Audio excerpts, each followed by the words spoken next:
So last time we defined the polynomial, graph polynomial, and we defined the circulations. And we are in the middle of proving this Alon-Tarski theorem. Let's go back and see the statement.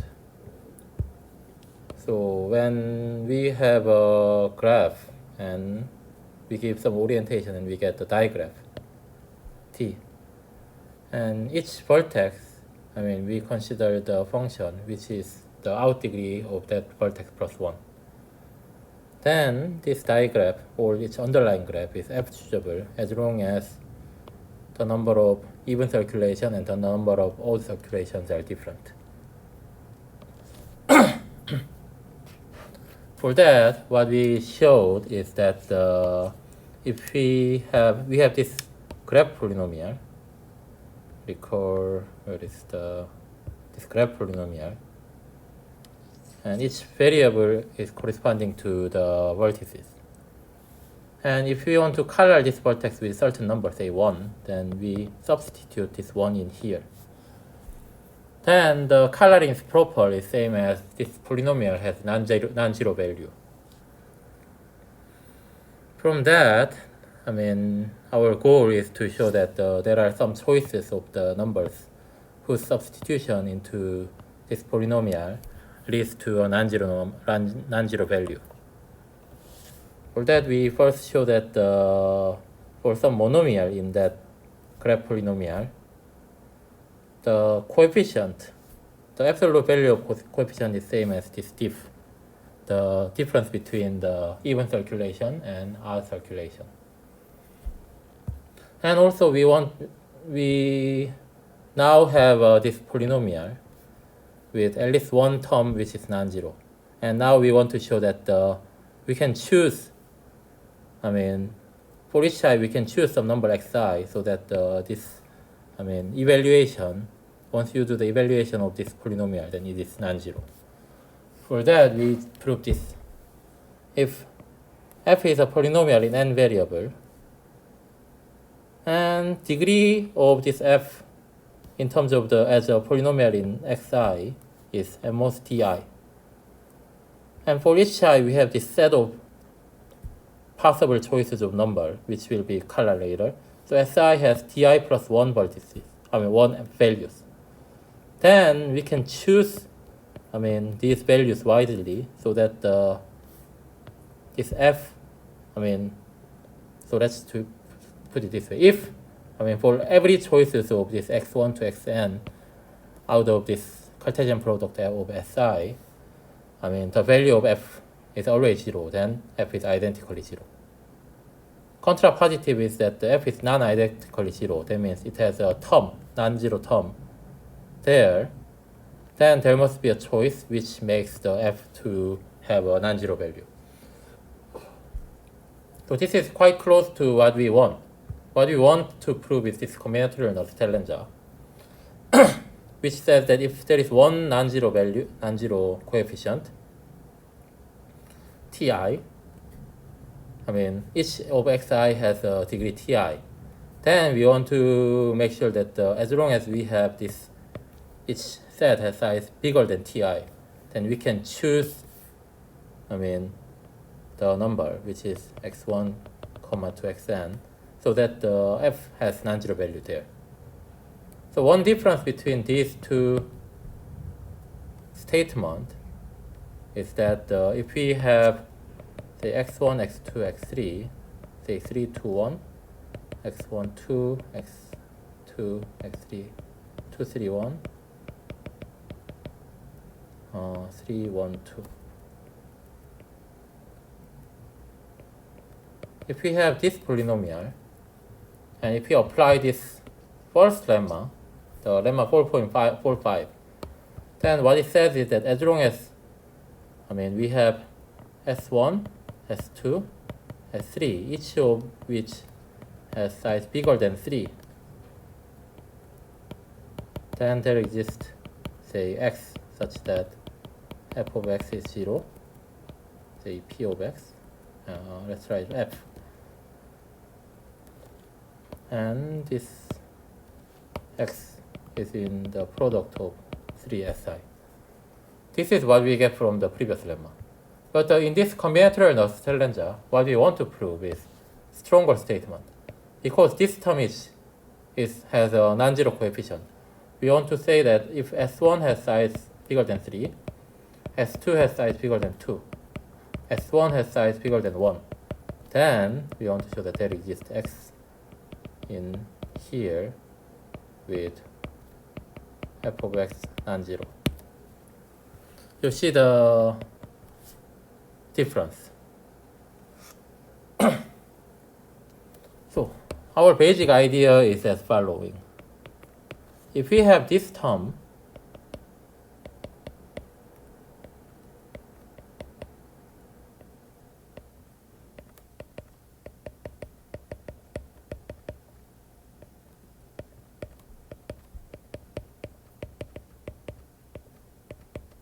and we have S1, S2, S3, so that this condition holds.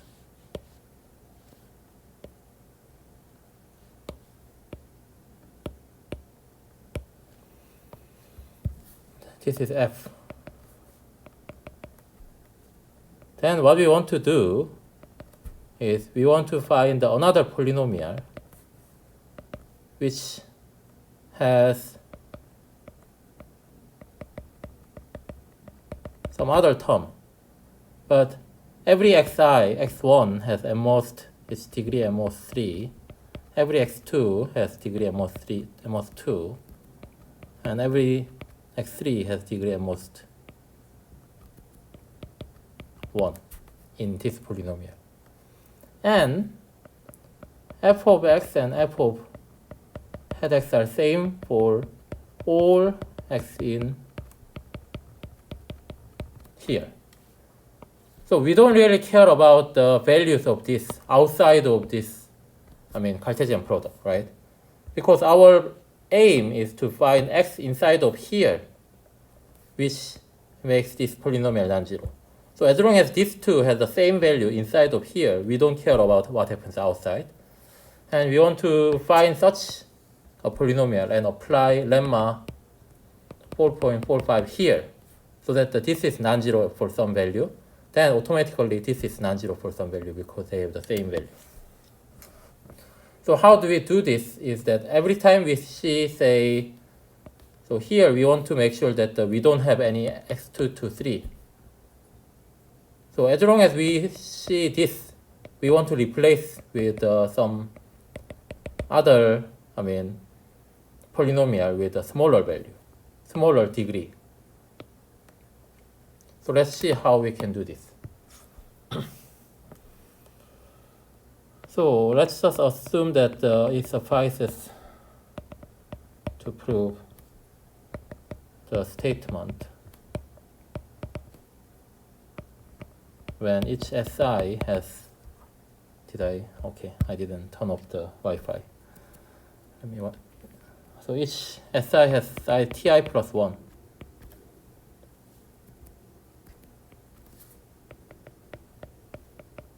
For each I. So if it has a larger size, we can just throw some away, and then we prove the statement, then it's it proved the original one.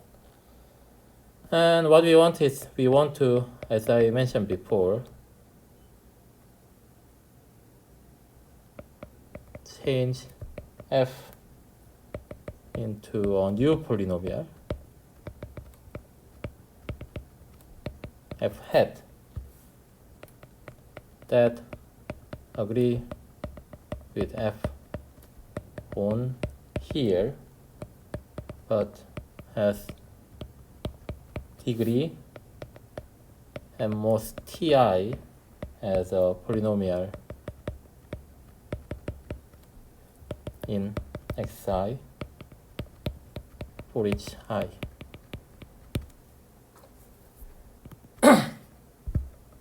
So what we do? For each I, we define a polynomial gix as a multiplication of xi minus s, where s is in si. So what do we have? GIS, so this is actually a one variable polynomial. It only has xi. So let's just write as xi here. Then whatever s we take, as long as that s is in Si, this is always 0. Right? So this has a degree ti plus 1 in xi and degree 0 in other variable.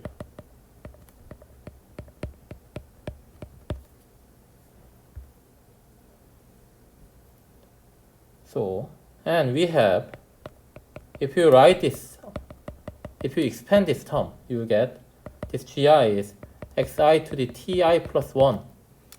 So you have the leading term is here, and then the rest can be written as xi, where this hi is a polynomial with degree and most ti in x and degree 0 in other variable. So by definition, we know that whenever you plug s in here, for s in Si, if you plug in, it's 0. So what we get is we have xi to the ti plus 1 and hi xi has the same value for all, say, let's write this as an x. So we know that other variables are dummy variables, but let's say this is a vector, x1 to xn. Then for all vector xi, x, which is the x1 comma xn, where xi is inside of Si.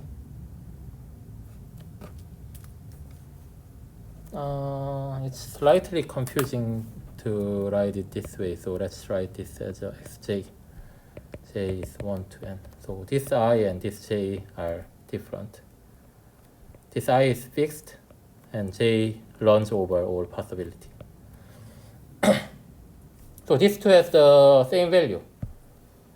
So what can we do? By using this, we can replace each appearance of a variable having two large exponents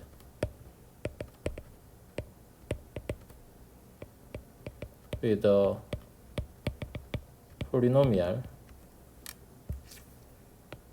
of smaller degree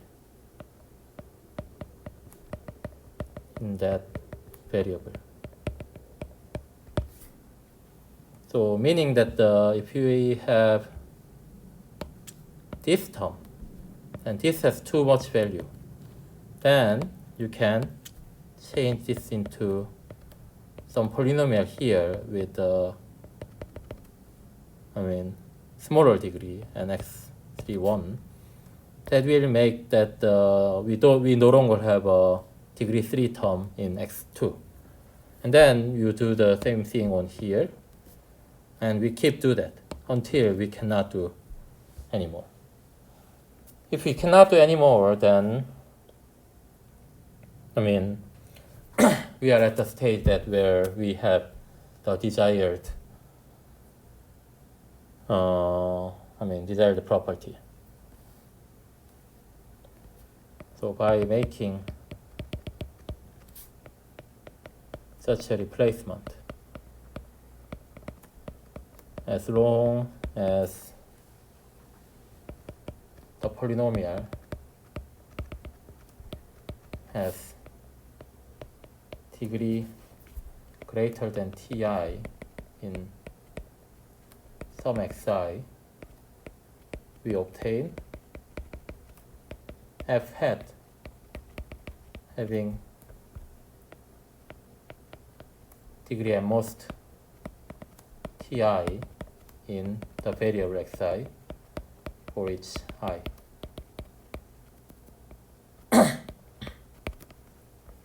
Now we must also check that the coefficient of the given term is still non-zero. So we now check that the coefficient of this in f hat is non-zero. Because no exponent is too large, we never change anything on this term. So here, no xi has a degree ti plus bigger than ti, so we don't make any changes here.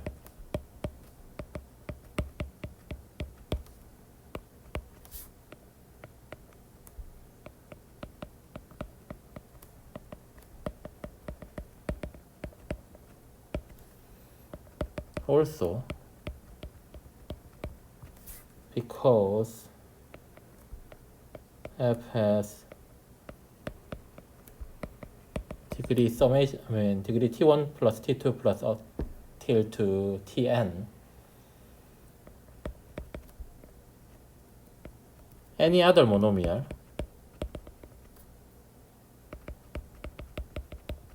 containing a variable with 1 too large exponent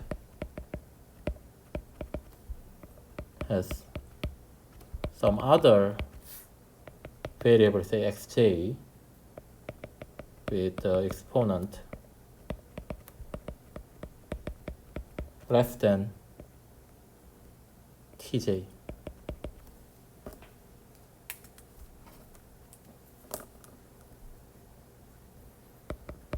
Thus, we did not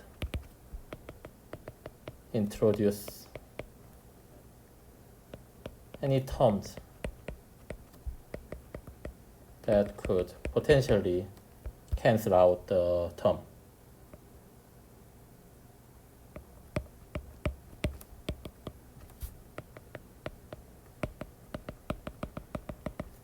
Meaning that here in this situation, this is the term that we are having. And after changing this is still not changed. Also, once you change this to here, usually before this has the degree 6 and this has degree 6.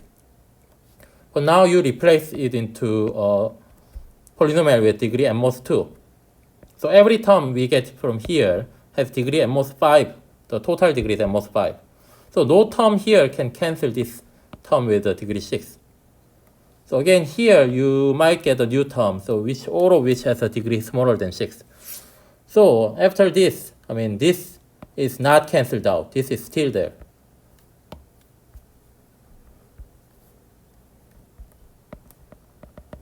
Since the substitution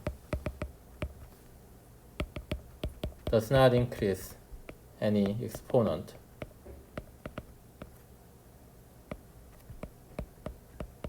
no substitution introduces a contribution to the coefficient to the summation of xi ti. So now we apply the previous lemma to this f hat. Then there exists a vector x chosen from the product of si. So x1 is from S1 and x2 is from S2 and so on, with we know that f and f hat x has the same value, and then this is non-zero.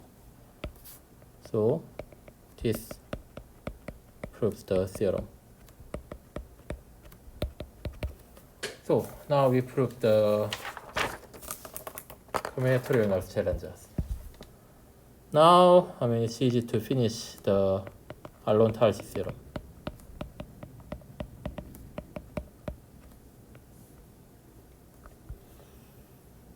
So,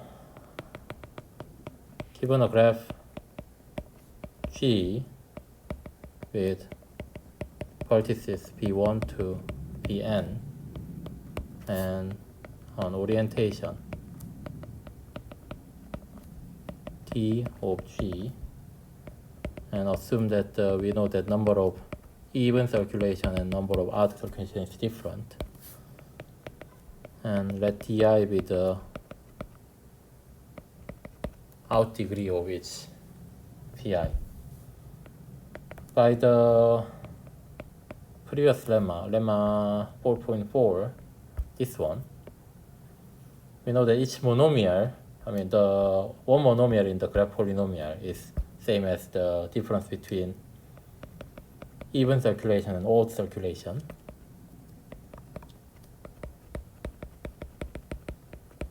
The coefficient of this one monomial in graph polynomial PG is same as this, which is non-zero. So, as it is non-zero, combinatorial null challenges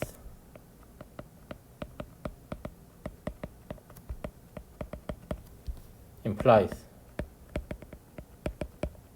that this PG is also non-zero for some choice X from the product of SI when each SI has size bigger than or equal to Di plus 1 for each I.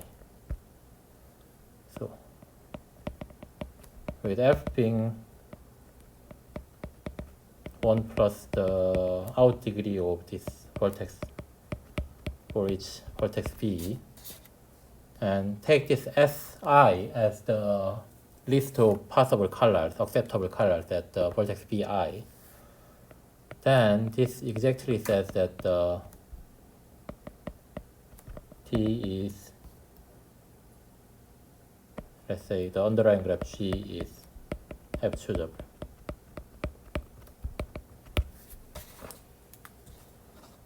So this completes the proof of Alon-Tarski theorem. So in next video we will consider more applications of this combinatorial null challenger. Those applications that that is not directly related to the graph coloring.